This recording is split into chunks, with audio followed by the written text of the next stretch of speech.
Hi everybody, welcome back to the channel. Today I'm going to teach you how to separate strands of embroidery floss with no tangles.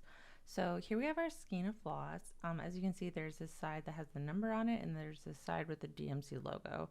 We're going to push those to the center and then we're going to pull off about a foot of thread. Now for this demonstration, I'm going to show you what is probably happening to your thread and why it's going wrong. So in this case, I pulled off about 2 feet. I'm going to snip that off. Thread loves to tangle, so if you're making lengths that are too long, it's going to tangle a lot easier. It's also going to tangle if you try to separate more than one floss strand at a time. So like for instance, if your pattern says use 2 strands at a time and you are like, all right, I'm going to separate 2 strands at a time, it's very likely that this is going to happen to you.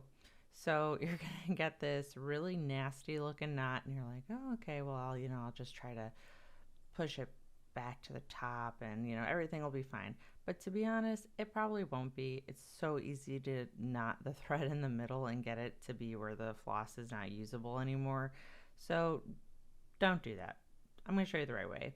We're gonna take off about a foot, not too much more than that. Cut it. We're going to separate only one strand at a time. Honestly, this is the big secret. Just do one at a time.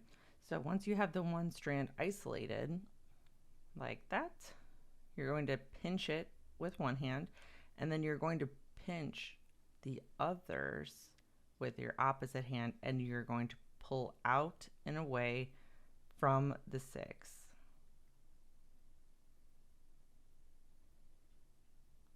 There we go. So here's that again.